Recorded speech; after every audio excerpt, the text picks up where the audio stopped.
Hi friends, நாம இந்த வீடியோல ஸ்டாக் மார்க்கெட்னா என்ன அப்படின்னு பார்க்க போறோம். ஸ்டாக் மார்க்கெட்னா என்ன அப்படின்னா, மார்க்கெட் பிளேஸ்ல லிஸ்டட் ஆன கம்பெனிஸை பையர்ஸ் அண்ட் செல்லர்ஸ் ரெண்டு பேரும் ட்ரேட் பண்ணுவாங்க. அதாவது இப்போ மார்க்கெட் பிளேஸ்ல லிஸ்ட் ஆயிருக்கக்கூடிய கம்பெனியோட ஷேரை நாம பை பண்றோம் அப்படின்னா, அந்த கம்பெனில நமக்கு ஒரு சின்ன பார்ட் இருக்கு. ஸ்டாக் மார்க்கெட் வந்து இப்போ என்னென்ன இன்ஃப்ளூயன்ஸ் பண்ணுது அப்படின்னு பார்த்தீங்கன்னா, கம்பெனியோட பர்ஃபார்மன்ஸ் அண்ட் எக்கனாமிக் இண்டிகேட்டர்ஸ், தென் வந்து பார்த்தீங்க அப்படின்னா இன்வெஸ்டர்ஸோட சென்டிமெண்ட். ஸ்டாக் ப்ரைஸஸ் வந்து டிமாண்ட் அண்ட் சப்ளை பேஸ் பண்ணி ஃப்ளக்சுவேட் ஆகுது. அதாவது மெஜாரிட்டி பீப்புள் வந்து ஒரு ஷேரை பை பண்ணுறாங்க அப்படின்னா அதோட ப்ரைஸ் வந்து இன்க்ரீஸ் ஆகும். அதே மாதிரி மெஜாரிட்டி பீப்புள் வந்து ஒரு ஷேரை செல் பண்ணுறாங்க அப்படின்னா அந்த ஷேரோட வேல்யூ வந்து டிக்ரீஸ் ஆகும்.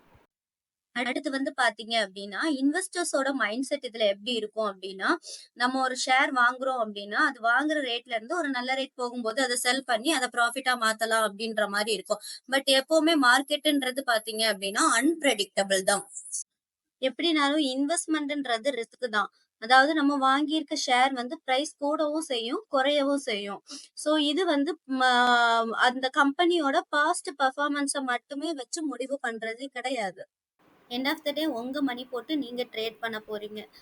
வந்து ஒரு நல்ல ட்ரேடர் சூஸ் பண்ணுறது பெஸ்ட் ஐடியாவாக எனக்கு தோன்றுறது. தேங்க்ஸ் ஃபார் வாட்சிங் திஸ் வீடியோ. இந்த மாதிரி ஃபினான்ஷியல் டிப்ஸ் வேணும் அப்படின்னா நம்மளோட க்ளவுட் ட்ரேடிங் சேனலை நீங்கள் லைக் பண்ணுங்கள், ஷேர் பண்ணுங்கள் அண்ட் சப்ஸ்கிரைப் பண்ணுங்கள். தேங்க்யூ.